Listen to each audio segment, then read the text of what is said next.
और कहानी का पहला नाम क्या होने वाला है, तो एक छोटी-सी आदत, हमारे जीवन में एक छोटी-सी आदत कितना मायने रखता है, ये हम आपको बताने वाले हैं, ठीक ना? एक आर्टिकल के माध्यम से। तो चलिए स्टार्ट करते हैं। कहते हैं कि पुराने समय में 2 दोस्त थे। कितने दोस्त थे? तो पुराने समय में 2 दोस्त थे। बचपन में दोनों साथ साथ पढ़ते और खेलते थे। दोनों जो दोस्त थे बचपन में साथ-साथ खेलते थे, ठीक ना? पढ़ते भी थे और खेलते थे। जितना हम लोग पार्टनर किस तरह हो जाते उसी टाइप में। और फिर पढ़ाई होने के बाद दोनों दोस्त अपने-अपने जीवन में व्यस्त हो गए। जब पढ़ाई पूरी कर लिए तो कोई दोस्त इधर हो गया, कोई दोस्त उधर हो गए। हम लोग भी सेम टू सेम वैसा ही होते हैं। हम लोग भी जब 10वीं 12वीं क्लास में होते हैं, जब स्कूल कॉलेज सब छूट जाते हैं, तो कोई दोस्त इंजीनियरिंग की तैयारी करने लगता है, कोई दोस्त पॉलिटेक्निक, कोई डिप्लोमा या फिर कोई अन्य बीटेक। इस प्रकार से सब लोग अपने-अपने करियर के ऊपर डिपेंड हो के आगे जाके पढ़ाई करने लगते हैं। और जिसके पास पैसा नहीं रहता है, वो घर में अपना जो भी उसका जुगाड़ होता है, वो पढ़ाई करता है घर से ही। जिसके पास हाई-फाई पैसे हैं, तो वो शहर में जाके पढ़ाई कर लेता है कि नहीं? तो कहने का मतलब है, जब पढ़ाई दोनों की पूरी हो गई, तो दोनों दोस्त क्या हो गए? तो बिखर गए, ठीक ना? मतलब अपने जीवन में व्यस्त रहने लगे, पढ़ाई को लेकर। और एक दोस्त ने खूब मेहनत की और बहुत पैसा कमा लिया। जी बिल्कुल, एक दोस्त जो था वो बहुत मेहनत की और बहुत पैसे कमा लिए। जबकि दूसरा दोस्त बहुत आलसी था। जबकि जो सेकंड दोस्त था, बहुत ही आलसी था। वह कुछ भी काम नहीं करता था। वो कुछ भी काम नहीं करता था। उसका जीवन ऐसे ही गरीब में कट रहा था। एक दिन अमीर व्यक्ति अपने बचपन के दोस्त से मिलने गया, जो पढ़ लिख के बहुत सारा पैसा कमा रहे थे। तो वो उसका जो एक दोस्त थे ना, उन्होंने सोचा कि चलो एक बार उनसे मिल लेते हैं, अपने दोस्त से। गरीब दोस्त ने बैठने के लिए जो कुर्सी दी, उस पर धूल थी।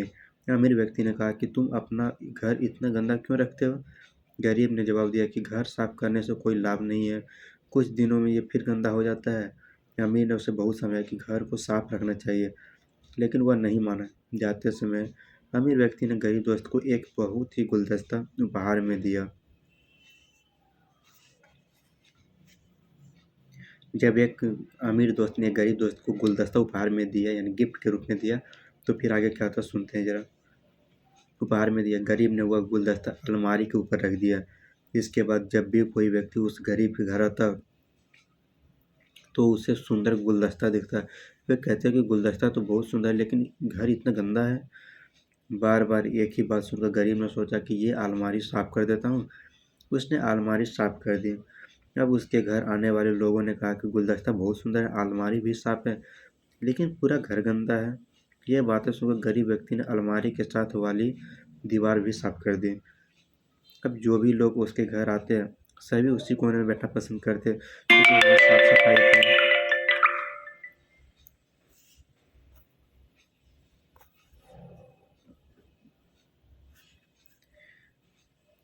गरीब व्यक्ति ने एक दिन गुस्से में पूरा घर साफ कर दिया और दीवारों की पुताई भी करवा दी। धीरे धीरे उसकी सोच बदलने लगी और उसने काम करना शुरू कर दिया।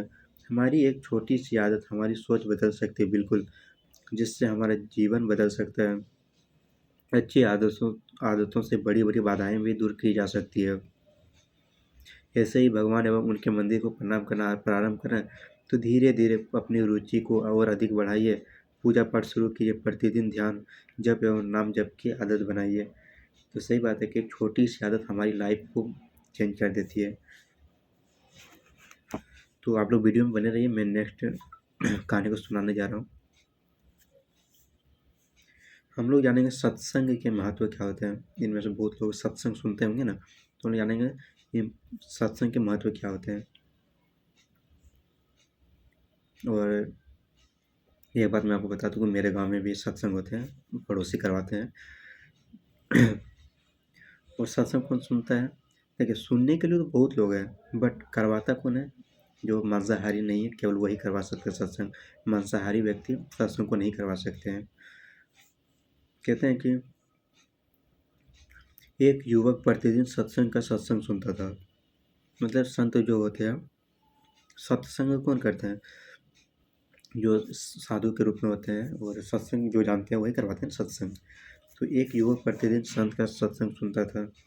एक दिन जब सत्संग समाप्त हो गए, तो वह संत के पास गया और बोला, महाराज, मैं काफ़ी दिनों से आपके सत्संग सुन रहा हूँ, किंतु यहाँ से जाने के बाद मैं अपने गृहस्थ जीवन में वैसा सदाचरण नहीं कर पाता जैसा यहाँ से सुन कर जाता हूँ।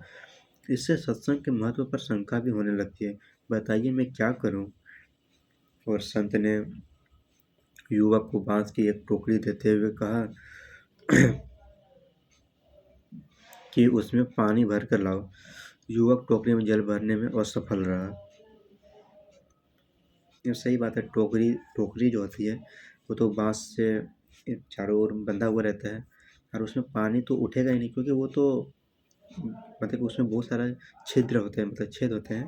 तो पानी तो जैसे उठाएंगे तो सारा नीचे बिखर जाएंगे ना, तो उसमें तो पानी आ ही नहीं सकता है। आएंगे तभी जब उसके ऊपर में कोई आवरण को बिछाया जाएगा, यानी कि कोई परत चीज चढ़ाई जाएगी, ताकि पानी का स्तर जो वो नीचे न गिरे। तो फिर कहते हैं क्या,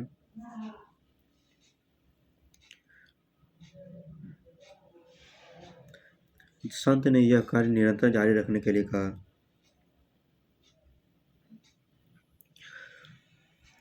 संत ने यह कार्य निरंतर जारी रखने के लिए कहा। युवक प्रतिदिन टोकरी में जल भरने का प्रयास करता, किंतु सफल नहीं हो पाते। कुछ दिनों बाद संत ने उससे पूछा, इतने दिनों से टोकरी में लगातार जल डालने से क्या टोकरी में कोई फर्क नजर आया क्या तुम्हें? युवक बोला, एक फर्क जरूर नजर आया है।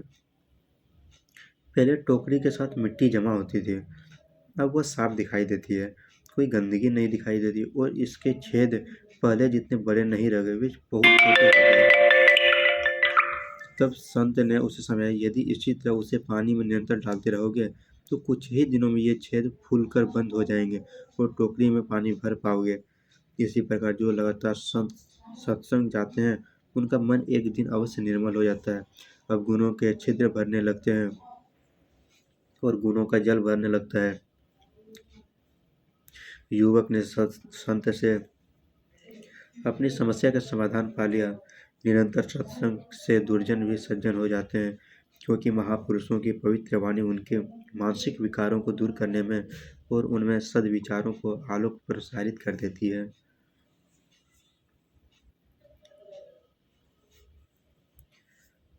और फिर एक प्रेरणादायक कहानी है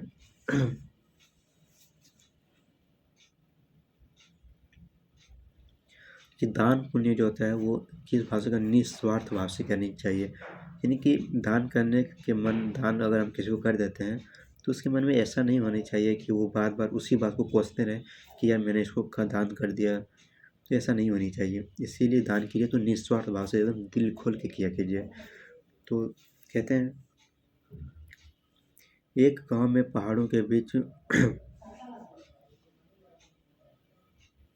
एक गांव था जो कि पहाड़ों के बीच में बसा हुआ था। एक गांव जो था कहाँ था, पहाड़ों के बीच में बसा हुआ था। वहाँ का ठाकुर बहुत ही परोपकारी व्यक्ति था।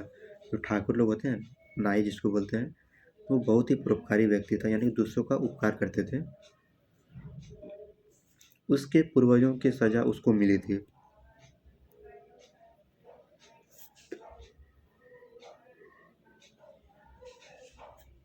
जो ठाकुर की पत्नी इस दुनिया में नहीं रही। उसका एक बेटा था जो इस जगत को देख नहीं सकता था। और ठाकुर का एक बेटा भी था जो कि इस जगत यानी कि संसार को देख नहीं सकता था। तो इसका रीज़न क्या हो सकता है? या तो वो अंधा होगा, बिल्कुल। देखने का रीज़न तो एक ही हो सकता है कि वो अंधा होगा।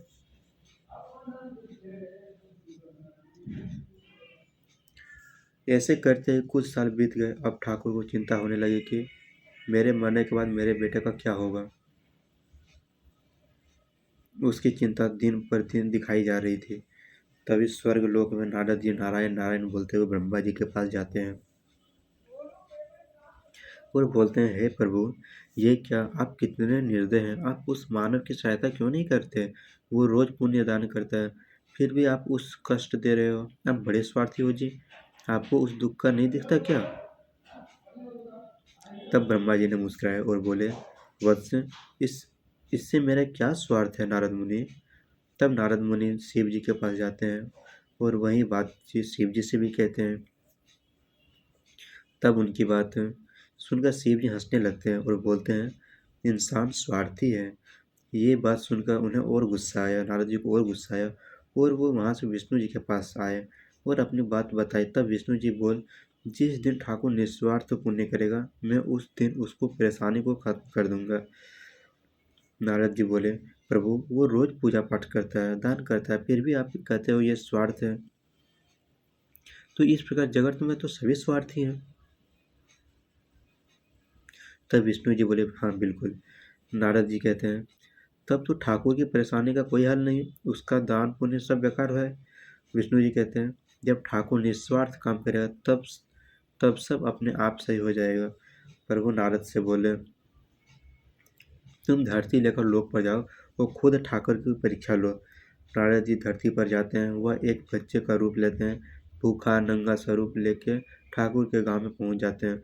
एक दिन ठाकुर मंदिर जा रहे थे, तभी रास्ते में उनकी नज़र उस बच्चे पर पड़ी। उन्होंने उस बच्चे से पूछा कि बेटा कहाँ से आए हो, वो तुम्हारे माँ बाप कहाँ हैं।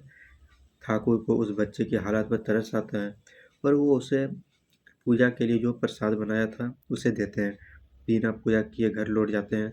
उस बालक को भी घर ले आते हैं और उसे अपने साथ हवेली में रहने देते हैं। अब ठाकुर उस बालक को अपने बेटा जैसा पालने लगा। इस तरह कई वर्ष बीत गए। एक दिन रात में नारद जी ठाकुर के सामने प्रकट हुए। बोले, हे ठाकुर, मैं तुम्हारी सेवा से खुश हुआ, कोई एक वरदान मांगो। ठाकुर की आंखों में आंसू आ जाते हैं और बोलता है, मैं कितना स्वार्थी था प्रभु, आप नहीं जानते। जिस दिन आप मुझे भूखे मिले थे, सिर्फ उस दिन मेरे मन में कोई स्वार्थ नहीं था। उसी रात मेरे बेटे की आंखों में रोशनी आ गई थी। मैंने ये बात किसी को नहीं बताई। आज भी मेरा बेटा उसी हालत में अपने कमरे में है। बस मैं तो बिना स्वार्थ के आपकी सेवा कर रहा था। यह जानकर नारद बड़े हैरत में पड़ गए कि आखिर ये चमत्कार किसने किया। फिर भी नारद बोले, आप मुझ में कोई वरदान मांगो। तब ठाकुर बोलता है, प्रभु मुझे कुछ नहीं चाहिए, बस आपने मेरे घर को रोशन कर दिया है। नारद जी हाँ वहाँ से विदा लेकर स्वर्ग लोक में आते हैं। विष्णु शिव और ब्रह्मा जी इसको एक साथ देखकर हैरत में पड़ जाते हैं और बोलते हैं, प्रभु आपने मुझे जिस दिन धरती पर जाने को बोला उसी दिन आपने ठाकुर की इच्छा पूरी कर दी। क्या उस दिन वह स्वार्थी नहीं था। तब विष्णु जी बोले, उस दिन जब तुम ठाकुर के पास भूखे गए थे, तब ठाकुर ने बिना स्वार्थ तुमको भोजन करवाया। ये पुण्य से कम नहीं था। मैं यही चाहता हूँ कि बिना स्वार्थ कोई किसी की मदद करे। तब शिव जी बोलते हैं, हे मुनि, आपने तो उसी दिन उस वरदान दे देना चाहिए था जब आप उसने आपको भोजन करवाया। आपने तो वर्षों लगा दिए। क्या आप स्वार्थ से परिचित नहीं थे। नारद मुनि बोल उठते हैं, प्रभु आपकी माया से मैं अपरिचित हूँ। आपने मुझे बोला ठाकुर की परीक्षा ले लो, पर आप तो मेरी परीक्षा ले रहे थे। तब ब्रह्मा जी बोलते हैं, स्वार्थ का मतलब होता है केवल अपने लाभ की बात सोचना, दूसरों के लाभ और भले की बात नहीं सोचना। सही मायने में वही स्वार्थी है। अतएव जो ज्ञानी है, जिसने भगवान से अपना लक्ष्य सिद्ध करने का लक्ष्य बनाया है, वो भगवान संबंध स्वार्थी है।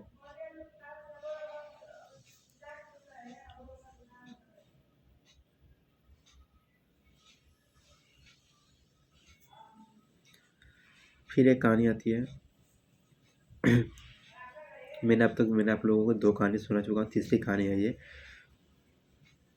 कहानी का नाम है, चांदी के पात्र का सही मूल्य क्या है।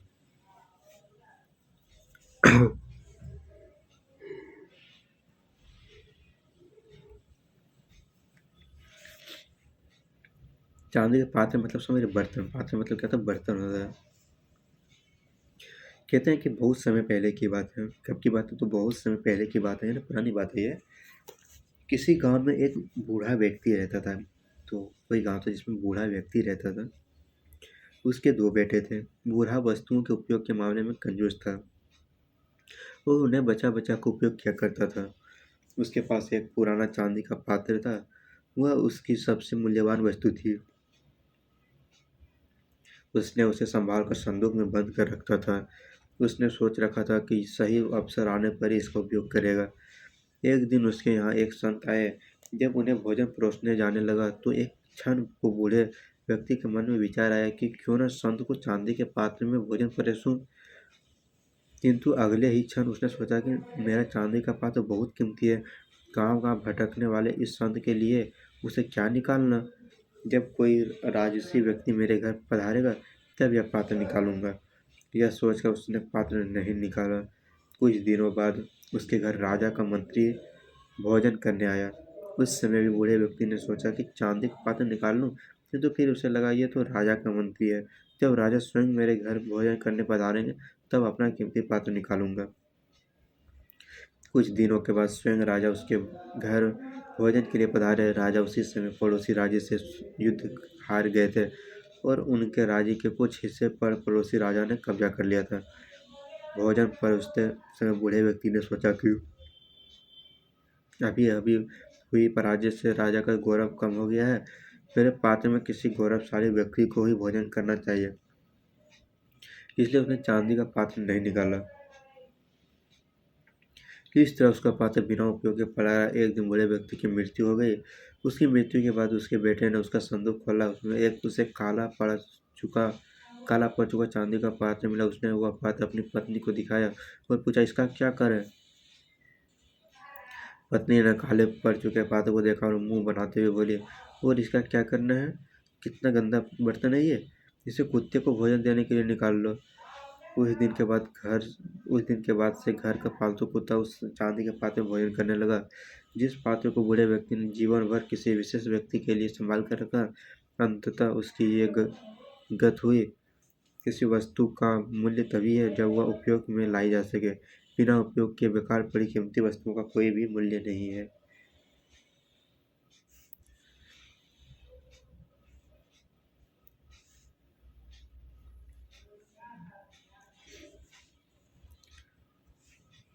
इसमें एक और कहानी है। मन को कभी निराश न होने दे। क्या होने दे? मन जो है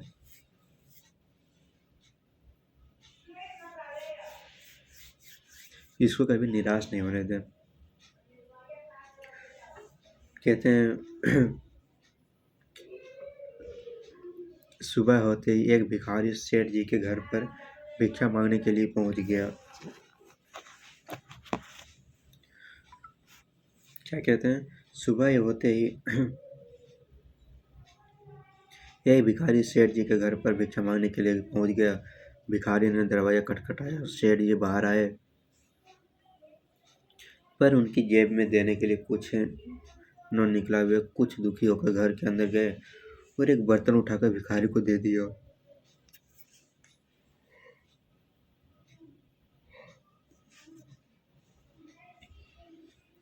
भिखारी के जाने के थोड़ी देर बाद वहां सेठ जी की पत्नी आई और बर्तन न पाकर चिल्लाने लगे, अरे क्या कर दिया आपने? चांदी का बर्तन भिखारी को दे दिया, दौड़ो दौड़ो और उसे वापस लेकर आओ। सेठ जी दौड़ते हुए गए और भिखारी को रोककर कहा, मैं भाई, मेरे पत्नी ने मुझे जानकारी दी है कि यह गिलास चांदी का है, कृपया इसे रास्ते में मत बेच दीजिएगा। वहीं पर खड़े सेठ जी एक मित्र ने उससे पूछा, मित्र, जब आपको पता चल गया था कि ये गिलास चांदी का, तभी उसे गिलास क्यों ले जाने दिया? सेठ जी ने मुस्कुराते हुए कहा, मन को इस बात का अभ्यस्त बनाने के लिए कि वह बड़ी से बड़ी हानि में भी कभी दुखी और निराश न हो। और फिर आगे क्या कहते हैं? वहीं पर खड़े सेठ जी एक दिन मित्र ने पूछा, जब आपको पता चल गया था कि यह गिलास चांदी का है, तो भी उसे गिलास क्यों ले जाने दिया? सेठ जी ने मुस्कुराते हुए कहा, मन को इस बात का अभ्यस्त बनाने के लिए कि वह बड़ी से बड़ी हानि में भी कभी दुखी और निराश न हो। मन को कभी भी निराश न होने दें, बड़ी से बड़ी हानि में भी प्रसन्न रहें। मन उदास हो गया तो आपके कार्य करने की गति धीमी हो जाएगी, इसलिए मन को हमेशा प्रसन्न रखने का प्रयास करें। हाँ, ये बिल्कुल सत्य बात है दोस्तों। अगर आपका मन स्वच्छ है ना, तो आप बड़े से बड़े कार्य को भी करने में सक्षम हो जाएंगे। अगर मन आपका नीचे हो गया तो कोई किसी भी छोटे से कार्य को भी करने में आपको बड़ी परेशानी बुझाएगी। सुरसूरी जी के पतिव्रता धर्म की रक्षा। क्या कहानी है कि सुरसूरी जी के पतिव्रता धर्म की रक्षा? सुनते हैं जरा। भक्तमाल कथा की है। कब की है? तो भक्तमाल कथा की है कहानी। श्री राम ने सुरसूरी जी के पतिव्रता धर्म की रक्षा। सुरसूरी जी के अनुपम सौंदर्य को देखकर कुछ दुष्ट विचार वाले लोगों का मन दूषित हो गया और काम से पीड़ित होकर सुरसूरी जी के अस्तित्व को नष्ट करने की ताक में रहने लगे। एक दिन जब इनके पति सुरसुरानंद जी वन में फूल और लकड़ियां लेने गए तो दुष्टों को अच्छा मौका मिल गया। यह सीधे सुरसुरी जी के सामने कुटिया में पहुंच गए। दुष्टों ने अपनी बातों से सुरसुरी जी को पाले लेने का प्रयास किया, लेकिन इनकी मनोभावना समझकर सुरसुरी जी ने भगवान राम का स्मरण करना शुरू कर दिया। इतने में चमत्कार हुआ कि दुष्टों को सुरसुरी जी जगह आंख लाल किए हुए सिगनी नजर आने लगी। दुष्ट जान बचाकर भाग खड़े हुए और सती का अस्तित्व कायम रहा।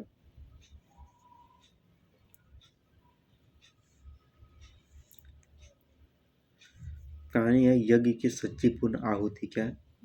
यज्ञ की सच्ची पूर्ण आहुति। एक बार युधिष्ठिर ने विधि विधान से महायज्ञ का आयोजन किया।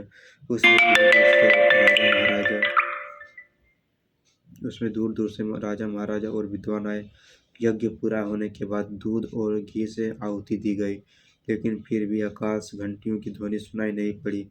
जब तक घंटियां नहीं बजती यज्ञ अपूर्ण माना जाता है।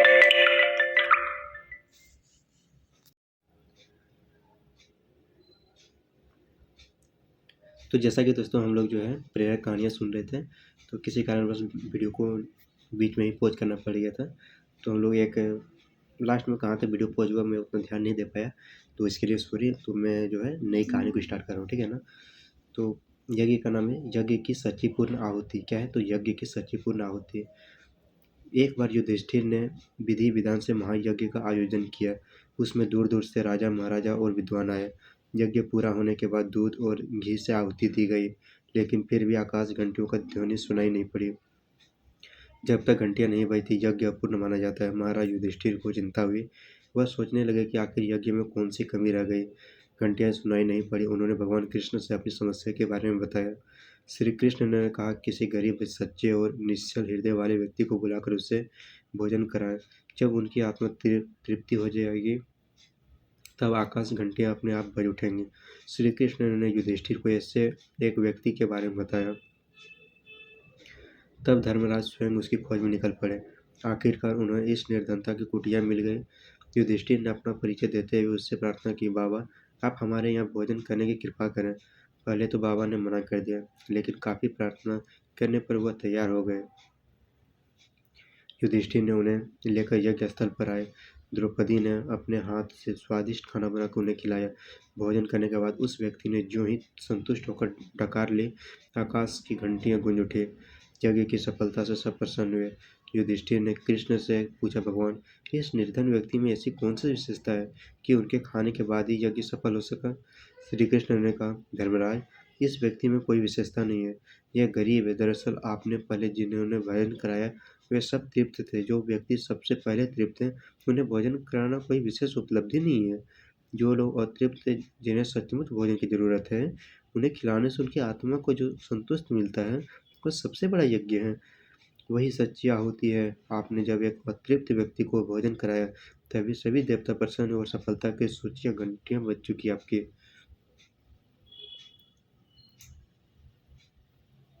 परमात्मा जो है जीवन यात्रा के दौरान हमारे क्या है तो साथ हैं। प्रतिवर्ष माता पिता अपने पुत्र को गर्मी की छुट्टियों में उसके दादा दादी के घर ले जाते हैं। 10 से 20 दिन सब वहीं रहते हैं और फिर लौट आते हैं। ऐसा प्रतिवर्ष चलता रहता है। कुछ वर्षों के पश्चात बालक थोड़ा बड़ा हो गया। एक दिन उसने अपने माता पिता से कहा कि तब मैं अकेला भी दादी के घर जा सकता हूँ, तो आप मुझे अकेले को दादी को घर जाने दो।